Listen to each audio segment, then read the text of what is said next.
Hi, this is Stephen McLean of the Finance Leader Podcast. This is bonus episode number 92. Now, I live in the American South, and it has been so hot this summer already. I always wish we could skip over summer and go from spring straight to fall. But many of you love summer. You love the sun and weather, and it's vacation and summer holiday time. So it's a time to relax and recharge, and you all deserve that. But I want cooler weather and American football, but I will have to wait just a little more time. I want to share with you this week a replay of episode number 124. Leadership is the most important skill to develop. Empower your team for innovation and success. Becoming a great leader matures you to be fearless in the face of a crisis and the never-ending pressure of task requirements and dealing with the demands of senior leaders. Can you rise to the occasion when everything around you is falling apart? Now, last week, I asked you to look at financeleaderacademy.com to check out what's new. Have you looked yet? What did you find there? Anything there that can help you with your career and skills development? Like always, I am sharing a link to Finance Leader Academy in the show notes. Go check it out. In about 2 weeks, I will start a special series for the summer about audit, risk, and independence, and how the CFO plays an important role in ensuring that an independent analysis is done for the company to verify the right internal controls are in place, to safeguard company assets, to calculate risk as it relates to company strategy, and much more. The first episode will be released on July 22nd. I can't wait to share. Please enjoy this encore episode and have a great rest of your week. Thank you.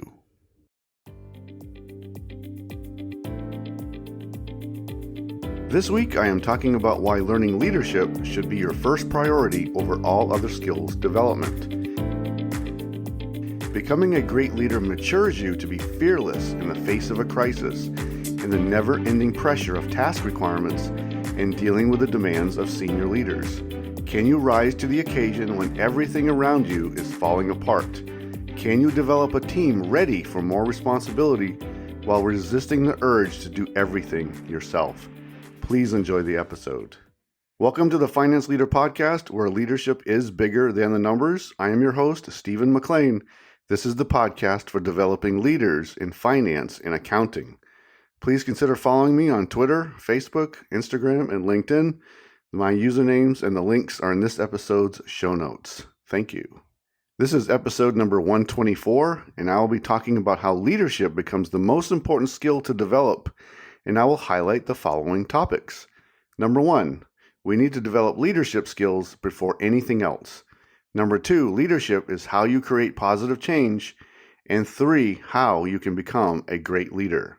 Former First Lady Rosalind Carter said, "A leader takes people where they want to go. A great leader takes people where they don't necessarily want to go, but ought to be."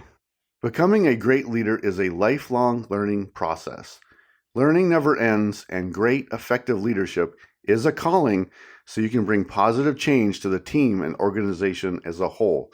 Leadership can be tough. It is often hard because you are working with people. We, as leaders, are always the bridge between the resources we have and the tasks that must be completed.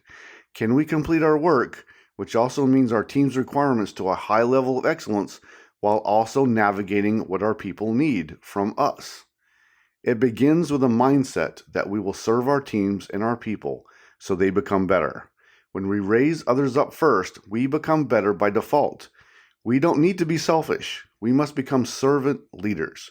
We don't need to be fearful of our more senior leaders or our bosses. We need to be fearless in our approach to building great teams. I want you to have courage to take more risks while you give your team members more responsibility, to get them in front of senior leaders presenting their numbers. You don't need to do the work for them. What you can do is to be their coach while they prepare.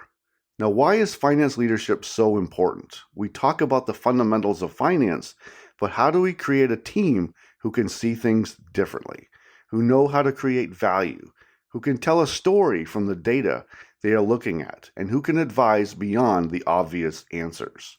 I don't want obvious answers. I want to develop leaders who can lead to not so obvious answers so we can outlast our competition, so we can develop better customer experiences, which leads to increased revenues, which then flows down the profit and loss statements to increased net profit.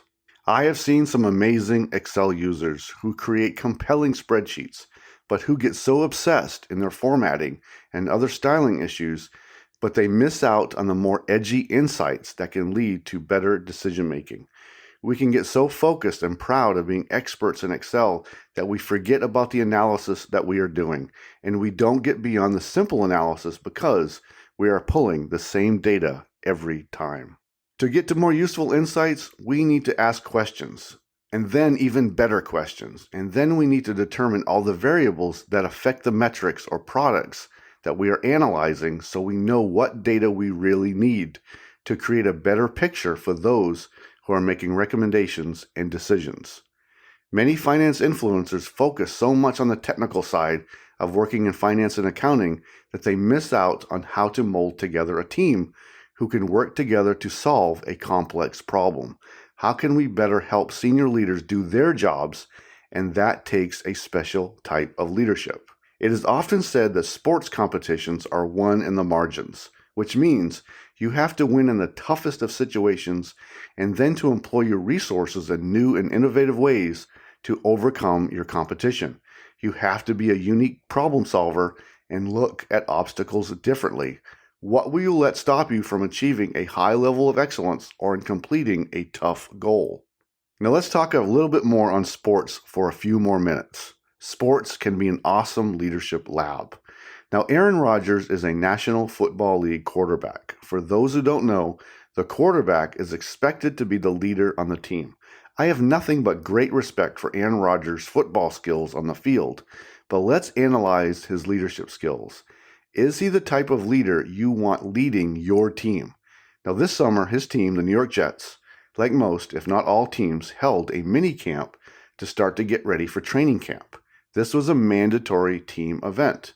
Now, Aaron Rodgers chose to take a vacation instead of participating with his team and participating with his wide receivers and offensive linemen to get the plays right, to set the right example, and to establish good communication.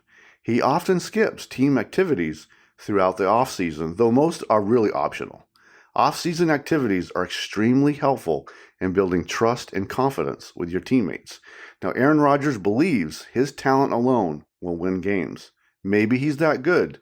Maybe he isn't. He has won the Super Bowl once in his career, one time, but many quarterbacks have led their teams to one Super Bowl victory. What differentiates a highly talented leader from a great one who delivers excellence every time? Now, excellence in the National Football League means winning championships. If Aaron Rodgers was truly great as he thinks he is, wouldn't he have won multiple Super Bowls? Do you want Aaron Rodgers on your team? Is he the type of leader we want to copy? I'll let you decide. Now let's talk about why leadership becomes the most important skill to develop. Number one, we need to develop leadership skills before anything else. I believe that leadership development rules over all other skills. Leadership is how you bridge gaps in communication. It is how you solve complex problems. Leadership helps you solve conflict, which is inevitable when you are dealing with people and the demands of a large organization. Leadership is essential at all role levels, including for the individual contributors, because their portfolios require them to interact with senior leaders to do their jobs right. You can't just download data. You have to talk to people from all around the organization to really know what is happening. Number two, leadership is how you create positive change. We often see selfish leaders, and this can be so disappointing. We develop leaders so they can be positive influence instead of a selfish or distracting one.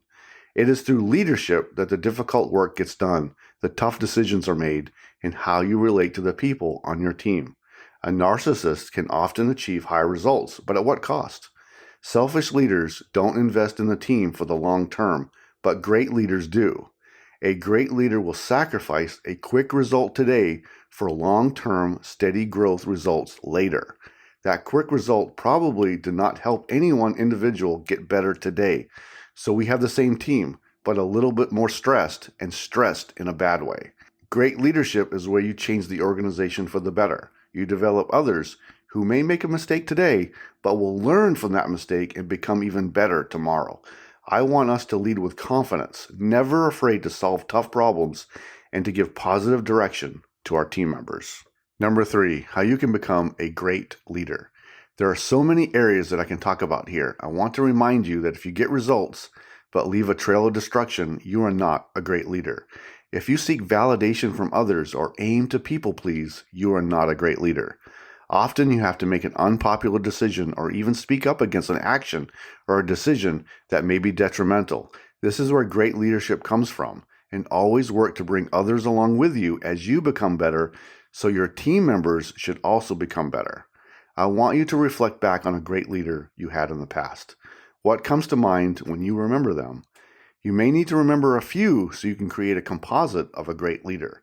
Ensure you adopt a growth mindset. A growth mindset means we are continually developing, learning, and applying what we are learning. Focus on the development of others as much as you can. Coach, teach, and mentor your team always. Use relevant tools to help you communicate and lead your team effectively. Prioritize tasks. Conduct a meaningful weekly team meeting. Conduct routine one-on-one meetings with every team member to give back realistic feedback, and use back briefs to ensure your team understands tasks and requirements. Train and trust your team. Give them opportunities to excel. Some people choose to not get close to their team because they believe it may make it more difficult to make decisions about them. I disagree.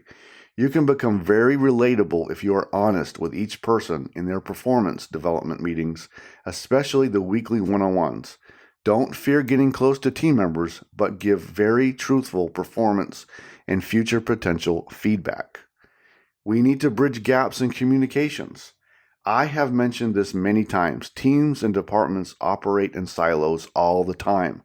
As a finance professional, you will see this, and you can bridge a lack of communication between teams, and it will be gold to the organization. You will find amazing results when you put two team leaders together who need to talk, who were not talking previously.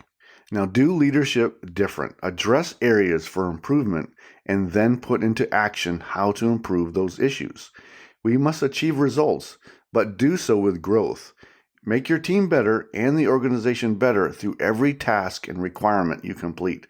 Think and act strategically in your decisions and in your actions. Now, finally, in everything you do, work to set a fine example of hard work, ethics, and servant leadership to your team. Be the leader you always wanted. Now, in episode 2 of this podcast, which I recorded a long time ago, I talked about 4 fundamental responsibilities of every finance leader. I recorded that episode more than 4 years ago, but they are still valid. Now, they are, the first one is influence, the next is develop others, and then achieve results, and then finally see the future. Before anything, start with that list for developing your action plan to become a better leader. These 4 primary responsibilities I just said are required of every finance leader. Now, for action today, where can you improve as a leader? Are you for quick results, or are you focused on building a team capable of delivering high-quality results for the long term? Great leadership requires great investment. How are you becoming better as a leader every day? Always prioritize leadership development because it has organizational impacts more than you realize when you get it right. Develop your leadership skills beginning today. Did you know that at Finance Leader Academy, we offer a course on conflict management? We have a guest instructor, Mark McMillian of McMillian Leadership Associates, who will take you through the process of handling a hostile encounter in a variety of scenarios, from dealing with angry customers or your own team as they manage tough work issues. You can learn more at financeleaderacademy.com. Now, today I talked about why leadership becomes the most important skill to develop, and I highlighted the following points. Number 1, we need to develop leadership skills before anything else. Number 2, leadership is how you create positive change. Number 3, how you can become a great leader. As you grow in your role, you must shift how you spend your development time. As an individual contributor, you definitely need to grow your analysis skills, but leadership is just as essential. We should not overlook how leadership can shape your ability to help others see things differently, especially when it comes to senior leaders. They can become compartmentalized in their area that they oversee. A senior leader must be looking at the entire company, and so all of the business functions and departments work together as a whole to achieve the strategic objectives. As finance leaders, we must grasp this concept early. As leaders, we must also see the company as a whole instead of individual departments or functions. How does each department or function affect the others? We can bridge gaps wherever they may occur. One final reminder: the great leaders do great things consistently. I hope you enjoyed the Finance Leader Podcast. I am focused on helping this community become more confident finance leaders ready to transform their teams and organizations. You can find this episode wherever you listen to podcasts. If this episode helped you today, please share it with a colleague. Until next time, you can check out more resources at financeleaderacademy.com and sign up for my weekly updates so you don't miss an episode of the podcast. And now, go lead your team, and I'll see you next time. Thank you.